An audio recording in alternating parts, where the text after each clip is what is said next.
So like last week's video, we have additional information, and I know that because this is at the beginning of the video, it may not seem like it, but you'll see after this segment. As I was going to find a photo of Max Landis to put the trigger warning at the beginning that you just saw, there's new stuff, and so I'm going to read it to you. We'll start with the director of Doctor Strange calling out Max Landis. Max Landis is making headlines not just with a few new upcoming projects after 2017's critically disappointing Bright, but with allegations of misconduct as well, and Doctor Strange director Scott Derrickson isn't thrilled about the former. Derrickson took to Twitter with his thoughts on Monday outlining what specifically made him angry about Landis' comeback. What angers me most about this Max Landis comeback is how faux liberal Hollywood dudes don't say shit. They're at the ready thinking, can we condemn Max Landis now? Wait, no? I'll wait for the dog pile. Fuck that, hire talented women, not their mediocre serial abusers. The original portion of the video, which you'll see after this, was mainly based around what people had said on Twitter, and there was like an email and a Facebook conversation, and anyway, you'll see it. This is the first time that someone has really come forward and given a detailed account. The rest were mainly second-hand accounts. This article is from Medium and is titled, I submit the following to the Court of Public Opinion. And they go by the name of Colour Society. They obviously are hiding their name. If Max Landis were to read this article, he would know who they were, but I understand. This is admittingly not my preferred venue for this story. I was interviewed by The Hollywood Reporter just before the allegations about Max Landis first broke on Twitter in late 2017. It was meticulously researched. I handed over the raw file of my Facebook chat archive to be scrutinized for authenticity and had every aspect of my story vetted, and friends corroborated it. Max and his people were given ample time to craft a PR response. In truth, I appreciated that my account was so thoroughly battle-tested.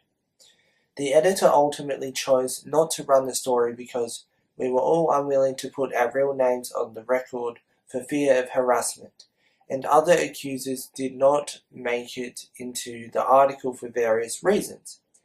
Furthermore, I couldn't take legal action even if I had wanted to, and I don't. I was informed by a lawyer that the statute of limitation had expired. After THR decided to shelve the story, I was frustrated, but I stepped back because it seemed that Max had been blacklisted and would no longer have the same level of power over vulnerable women. I was extremely disappointed to learn that his career has been revived with 2 more films in the works. Max and I were friends for 7 years. A few years into our friendship, we went on a trip to Hicksville Trailer Palace in Joshua Tree, a place that Atlas Obscura has aptly described as an eclectic trailer park retreat in the middle of the California desert. Our relationship had always been platonic, and I was clear with him before the trip that I did not intend for it to be romantic in nature. Not that it matters, I still would have had the right to say no. Ironically, during that conversation he seemed slightly offended by the mere suggestion that I would assume that he was looking for something romantic. That night I drank quite a lot more than I usually do. I had also eaten a small amount of mushrooms, which he had given me, though the effects had worn off hours before the incident. Suffice to say that I was pretty intoxicated, but my memory of what happened is extremely vivid. I started feeling dizzy and decided to lie down.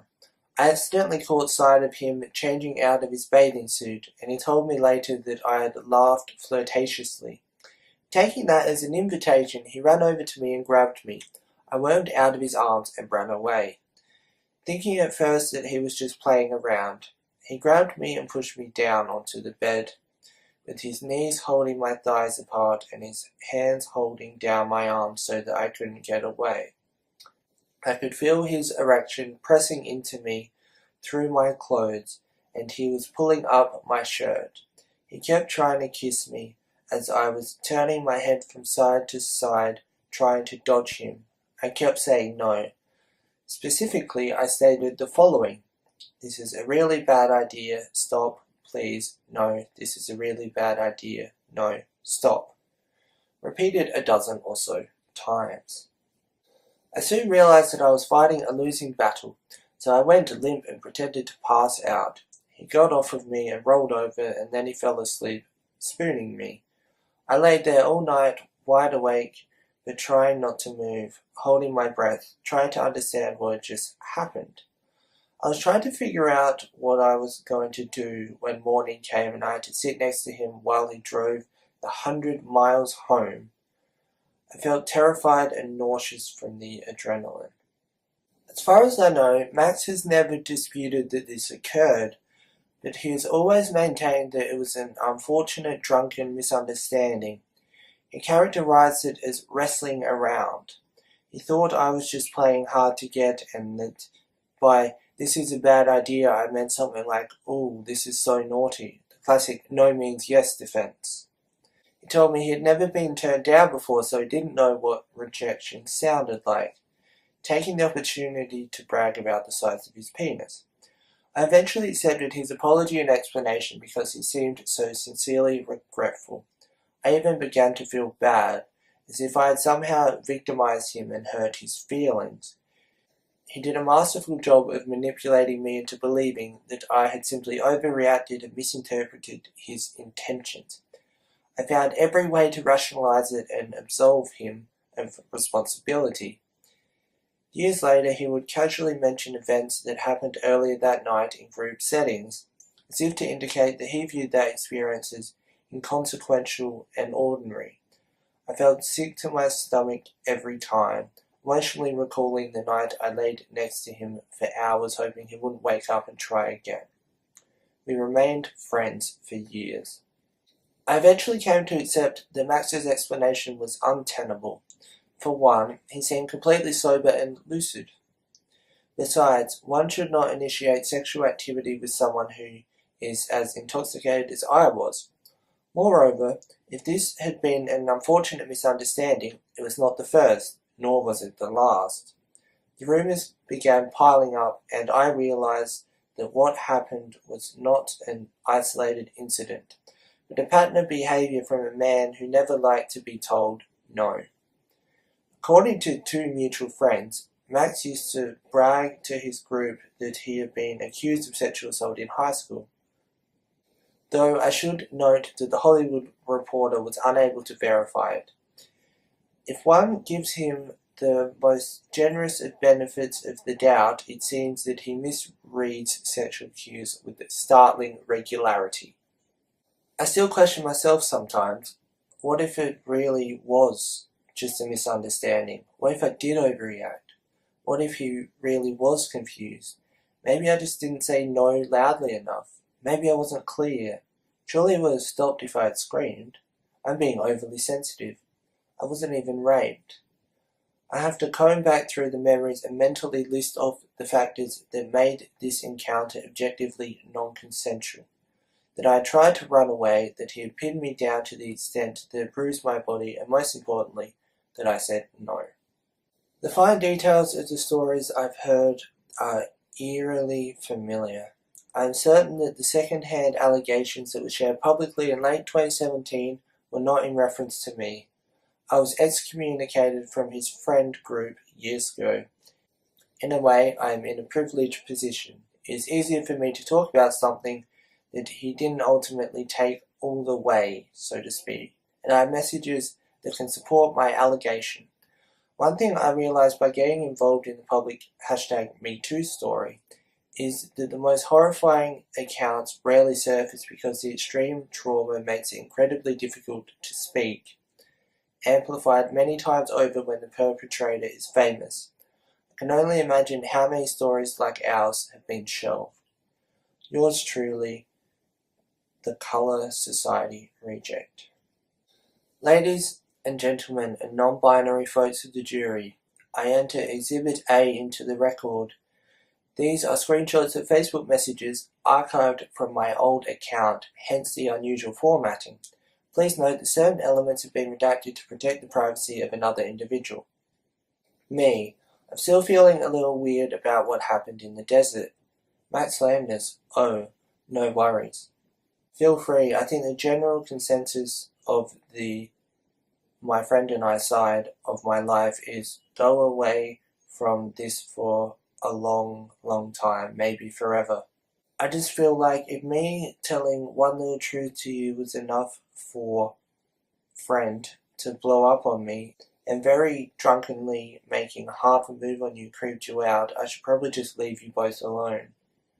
It doesn't feel like a terribly stable place, but then again, I'm sorry I did that. Half a move wouldn't have been a big deal at all. I didn't try to kiss you, / kiss any part of your body, / touch your privates or boobs. I just sort of wrestled you around, but it was still a boundaries violation. And I know that. We probably just have a different definition of what a move is. Generally, I think of a move as actively trying to begin a sexual activity with someone. Me. I don't know, man. I'm not going to argue with you on the specifics of what happened. Max. That's probably smart. Me. I just want to be honest with you rather than be shitty and avoid it. No, I know. I really feel like I have to stick to my guns on this if I'm not going to have to think about it all the time. I don't know. Was there more you wanted to say to me about it? I feel like you were abundantly clear post in and out. Me. I don't know. I guess all I'll say is, if you look at it from my perspective, I was 100 miles out into the desert. Really fucked up. You've got about 50 pounds on me.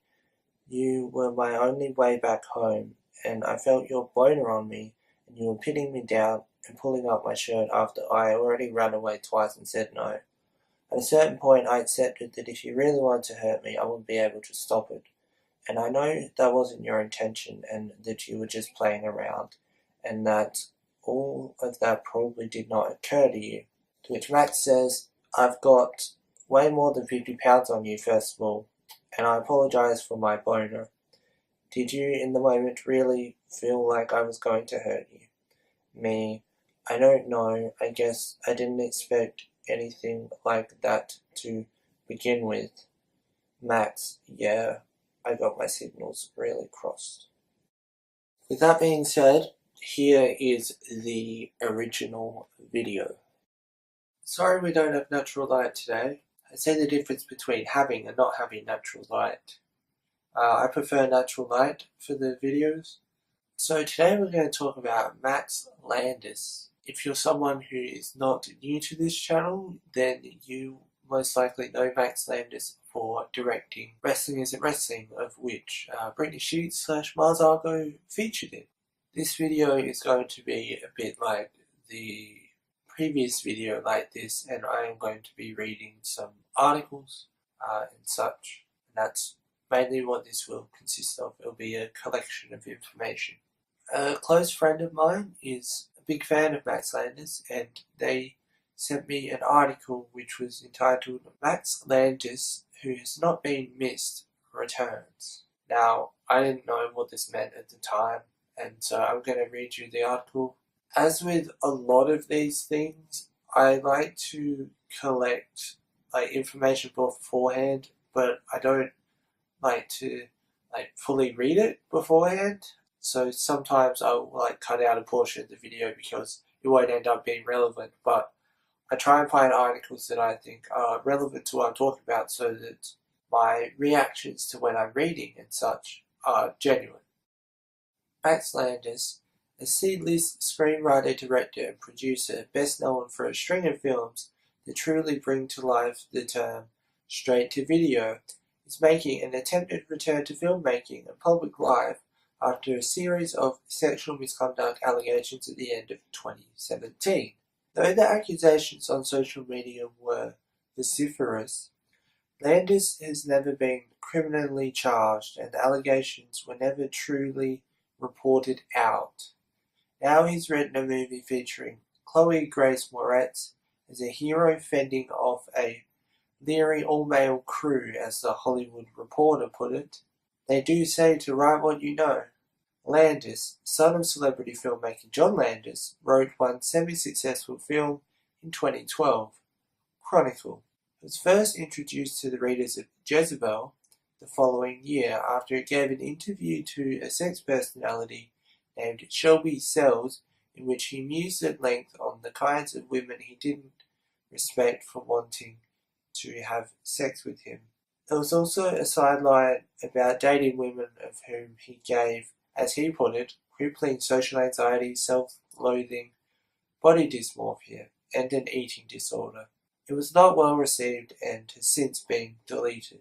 Landis' career continued in the same horizontal line from that point on, with several flopped films, American Ultra, Victor Frankenstein, and some bizarre Twitter behavior. After director Lexi Alexander wrote that most filmmakers who were not white men from wealthy families wouldn't keep getting lucrative gigs after making so many flops, she blocked him on the site. Landis responded by making and tweeting a bizarre video begging Alexander to talk to him and accusing her of preventing him from defending himself, which many people took to be an attempt to get his followers to similarly harass her. At various times, Landis also complained that the feminist media was mean to him. I've said some really obnoxious or gross things, he said, in a video made for Alexander, but I don't think I've ever said anything sexist, regardless of what a Jezebel article said about me. Hi, Lexi.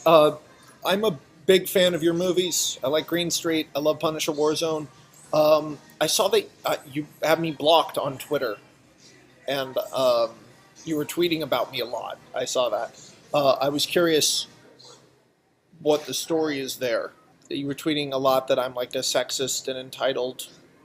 That's not really me. So I don't know what. And then you blocked me, so I couldn't respond to it, which seems strange. I mean, it seems like a strange social thing to do, to talk about someone and then prevent them from defending themselves, especially from someone, who I listen to your How Did This Get Made? I'm a fan of yours.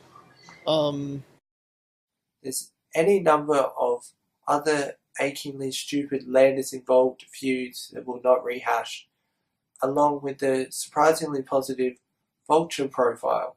Things came to a head, however, in December 2017, when Netflix was promoting the Landis-penned, very expensive fantasy film Bright, which was, by all accounts, extremely bad. In quick succession, many people in the film world began accusing Landis, either in veiled terms or directly, of sexual harassment and assault. One of the first came from Anna Akner, an actor who had previously worked with Landis, who responded to a Netflix tweet about Bright with, "Written by a psychopath who sexually abuses and assaults women, right? Cool." Another representative one from game developer and Gamergate survivor Zoe Quinn read, "Sometimes men who commit sexual assault are talented screenwriters and their work comes with baggage. Other times, they're Max Landis." Quinn followed up by saying she'd heard numerous stories about Landis from friends in Hollywood. As Pajiba pointed out at the time, though, the social media accusations did not resolve themselves into a vetted story, but stayed in the realm of Twitter, with dozens of people, including some who'd worked with him, calling Landis things like a psychopath. Pajiba's Tori Preston wrote that she tried to get more detail on the rumors she was hearing, but found that virtually no one was ready to talk in a more public way. "I heard about behaviors ranging from alleged public groping to alleged true horror stories, and even though they were off the record, the stories shared a lot of similarities. But the women in question often weren't ready to talk to me directly. They certainly weren't ready to share their pain with the internet masses." Still though, they seemed to hit a nerve.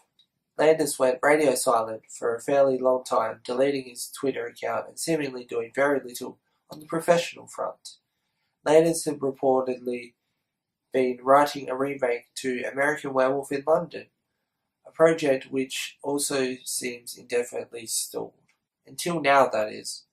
As the Daily Beast put it, Landis has chosen to make his Me Too comeback, a phrase more revealing than perhaps it is meant to be, with the Moretz-led Shadow in the Cloud, directed by Rosemary Lang. He's also written the sci-fi thriller Deeper, which Idris Elba is reportedly in talks to star in. Everything old is new again, and every man who went away for a reason is returning. Anna Akana responded with a tweet calling Landis a serial sexual abuser, adding, "This attempt to come back with the bullshit feminism movie is insulting." Before we go on, there's a couple of things I just want to quickly talk about, and the first one is Anna Akana. As was stated in that article, she posted about Max Landis' new film and basically said that this attempt to come back with a bullshit feminism movie is insulting. This doesn't exactly mean anything, but there is in fact an unlisted 34-minute interview of a podcast that herself and another person did with Max Landis. And now Landis' best friend will also be referred to later in the video. He hasn't been accused of anything, it's just to tie in some stuff. This interview was uploaded shortly after Wrestling Isn't Wrestling, of which she was in. Although she doesn't seem uncomfortable in his presence, there's nothing to say that she knew about it at the time, as these allegations came out in 2017.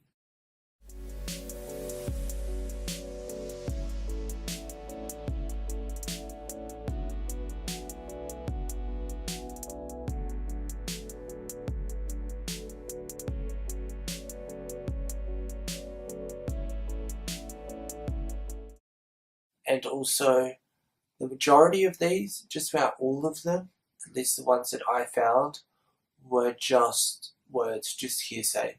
There are a couple which I'll show soon that have conversations with Max Landis. That's as far as it goes, really, apart from hearsay. Here are some tweets from 2016 from whom I'm guessing is Landis himself, as his Twitter name is so long you can't see if it's his actual username. It's a verified user and it is his picture, but anyway. He writes and he says, "I talked to my female friends. I was shocked to hear so many unsettling stories. But then I looked back at my own life and realized I had at times been the man in some of these stories. Not in a big, obvious rape way, but taking women's sexuality for granted in little ways. It was fascinating." This at the time was even reported by Philip DeFranco, and here's a little bit of that video. Just last night, Anna Akana, prominent YouTuber, came out against Max Landis. Max Landis, of course, a big Hollywood writer. His movie Bright just came out. Last night, in response to a tweet from Netflix about the movie Bright, Anna Akana wrote, "Written by a psychopath who sexually abuses and assaults women," right? Cool. And the reference there was obvious because Max Landis wrote Bright. I've reached out to Akana and Landis for further comments, so as of right now, this is a developing story that we'll update soon. Other than those tweets that I read from Max Landis, I don't believe that he has publicly addressed any of these allegations. So this article comes from the previously mentioned Pajiba. On October 19th, 2017, we received an anonymous tip. The email alleged that Max Landis serially abuses women, including sexual assault, and that he threatens, bribes, plays victim, pretends to be reformed, does whatever, works to keep them quiet, and then does it again. The tipster claimed to have witnessed Max's behavior and provided a few names to reach out to for first-hand accounts. I volunteered to do some digging. Now we know that we're not the only outlet to receive this tip. The main reason why I wanted to bring up this Pajiba article is because of the series of tweets that are available in this article about him, which is, I think, the largest collection I could find. So, Ali Goertz I don't know how to pronounce her last name, so sorry if I completely butchered that. She said, I can't imagine who is more scared in a post-Weinstein world than a famous director's son. Jake Weisman said, definitely watch that big Netflix movie coming out, written by that fucking psychopath who is one of the worst people alive. Someone replied and said, Jake, I have entirely 100% no idea of whom you're talking about, but I just hope he doesn't have a powerful father in Hollywood who's covered up for the fucked up shit he's done. To which someone else replied, Siobhan Thompson replied and said, I don't know who you mean, but if that's true, I bet I have several friends who have been sexually assaulted by him. I'll continue to read relevant parts of this Pajuba article. All of it is technically relevant. There'll be a link to it in the description along with the other articles and such that I read and speak of, but I just kind of want to get to the point of what I'm talking about. And this one in particular I have already read, but in the context of the others, I think I should reread it. And then things came to a head when actress Anna Akana, who starred in Wrestling Isn't Wrestling, which was written and directed by Landis, tweeted this in response to a promotional tweet from Netflix about their new Landis film, Bright, the one with the fairies and orcs and Will Smith. Written by a psychopath who sexually abused and assaults women, right? Cool. That tweet in many ways was the dam-breaking moment for Max Landis rumors. Only it wasn't an article filled with multiple accounts, vetted and sourced. It was a social media mention that led to many, many others, none of which at this time appeared to include any first-hand accounts of sexual harassment or assault. The tweets are really divided into two categories: second-hand accounts written by someone who says they know a person he is allegedly assaulted, and first-hand accounts alleging his more generalized asshole tendencies. And that's something I want to try and convey in this video, is that I've already stated, but all of these are just words as of now. There's two photos, I think, coming up with tweets that have, I think there's an email and a Facebook conversation with Max Landis. But apart from that, all of these are just words. That doesn't mean they're wrong. It just means that there isn't, I suppose, public evidence in the form of a photo or anything to really back that up, if that makes sense. I hope that makes sense. I'm not trying to discredit anyone at all. Lexi Alexander said, Max Landis still thinks I blocked him because I didn't like what he said about a movie. I had blocked him for months before then because of a DM I received from a young actress who was harassed by him. I gave her my word that I would keep it confidential, which was challenging. Secret Gamer Girl tweeted and said, Max Landis is rampant enough of an active threat to women that multiple friends of mine have personal stories of abuse to share about him, and I am not one of those people who has any friends in the entertainment industry to hear gossip from about these sorts of people. She also replied to a tweet and said, I'm not in the habit of asking for finer details when friends confide in me about these things, but my understanding is that it goes for the whole casting couch sort of coercion, coupled with long-term stalking in publicly visible fashion, at the least. Molly tweeted and said, when my ex brutally assaulted me, Max Landis told our social group that I was a crazy liar. He dismantled my support system and victim blamed me. I know women he has assaulted. I don't doubt the allegations for a second. And then she backs that up with, here's an email from Max Landis attempting to defend why he told everyone I was lying about being assaulted. The garbled post were my ex with the phone after I managed to escape him beating me, leaving all my things behind. And because she has posted this, we are going to read it. It says, so first of all, Brian sounds very bad and I'm glad he's out of your life. I should explain my interaction with him a little further. The night of the assault, I believe, there was a string of posts made to your Facebook. They sounded like your usual digi-pros, but were nearly incoherently garbled, as though the poster was very drunk. In these, you appeared to rail against Brian, justify cheating on him, among other things. These were then deleted, and subsequent posts portraying yourself as the wholly blamelessly victim of an assault seemed, for lack of a better adjective, extremely suspicious. This coloured my interactions with Brian and idea of you.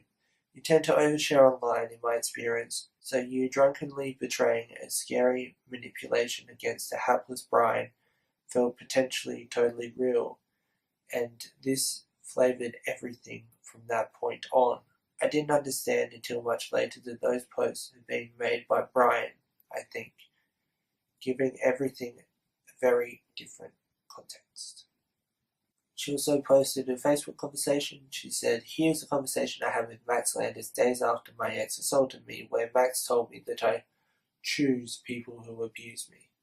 And we're going to read them as well. He says, "You should just go offline and spend time in person with real friends and get lots of sleep." She says, "I am leaving the city because my ex is out on bail and my life is in danger." To which he replies, "I used to rely on Facebook for support when I was unstable, but it's too wild and falls a ride, and I got addicted to it." She said, "I'm going to a safe house in the middle of nowhere. I'm taking my dog and books and my Nintendo DS. I'm not going to have friends there." He said, "This is just noise to me. I'm sorry." And she said, "Okay." To which he said, "And also, I'm not sure if you can hear this, but when I said there's something wrong with your selection process, I'm not condoning whatever bad things have happened to you, but I'm saying that there does seem to be a pattern, and I hope you're learning before something more permanent happens." She said, "I don't know why I attract people who hurt me, but I do." To which he said, "You don't attract people who hurt you, you choose them." To which she says, "Okay, my therapist tells me differently." To which he says, "You need a new therapist." So I read this previously, and I'm going to read it again, and there's actually more to the post. So, Unburnt Witch. Sometimes men who commit sexual assault are talented screenwriters and their work comes with baggage. Other times, they're Max Landis. To which she replied and said, "I hope each one of his teeth break individually." And then also said, "My last encounter with him was watching him tell my friend on the night before. My last encounter with him was watching him tell my friend the night that her ex beat her up that since she's gotten abused before, she should figure out what she's doing to cause all that drama for herself and not reach out to friends about it on social media." Aaron says, "If it sounds like I have a negative opinion of #Max Landis, it's because I do. He's hurt people close to me, and based on my own experience, he's an awful person to be around. Karma's a bitch." Ross O'Donovan said, "My only interaction with Max Landis is that he came to a party at our house once in a limo and slammed the door behind him full strength and posed like we were supposed to give a shit he had arrived. I just wanted him to leave more than anything." Sarah says, "Oh, P.S. All this Max Landis chatter? At one of my jobs with someone you love, Max was never invited but always showed up to our shit to say terrible things to the women you'll love. It would ruin her night." At Athena Hollows says, "Stop supporting fuckboys like Max Landis. It's been an open secret for years. It's been an open secret for years.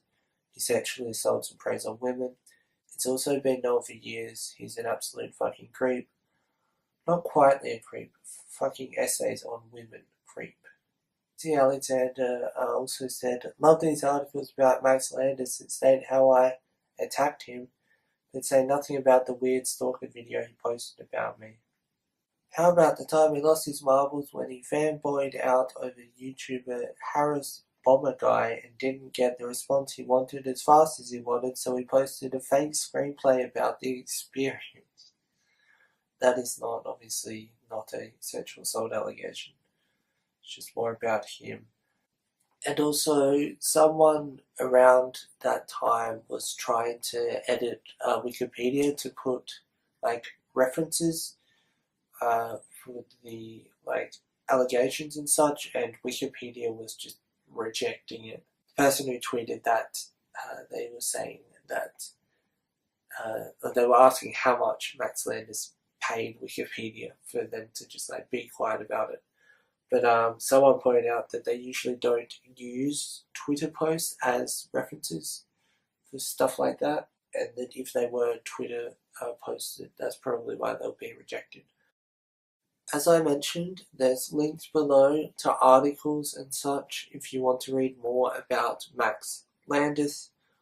Also, don't forget the time that he spoke out about Mars/Britney, which I think was very insightful to a lot of us at the time because the lawsuit hadn't come out. If you do not know what I'm talking about, a musician by the name of Mars Argo, that's the stage name, she came out with a lawsuit last year against her former boyfriend, Max Landis. I think a year or two, maybe a few years before that, I'd say after they worked together on Wrestling Isn't Wrestling, came out and spoke a little bit about it, and I think that gave the Mars Argo community a bit more insight into what was going on from what I remember. And I know that these allegations are from 2017, but I hadn't heard about them until my close friend sent me the article, and that's why I wanted to make this video. This is like my second one in a week. I guess I want to bring it to your attention. As I said, all the relevant links will be below. Check them out if you want to know more about what people have said. As I said, Landis, as far as I know, hasn't publicly responded. He's just come back with movies. His Twitter account, I think, is currently still gone, but he is on Instagram, I know that. Thanks for watching. I guess I shall leave you with this. Max Landis. If wrestling isn't wrestling, then what is this?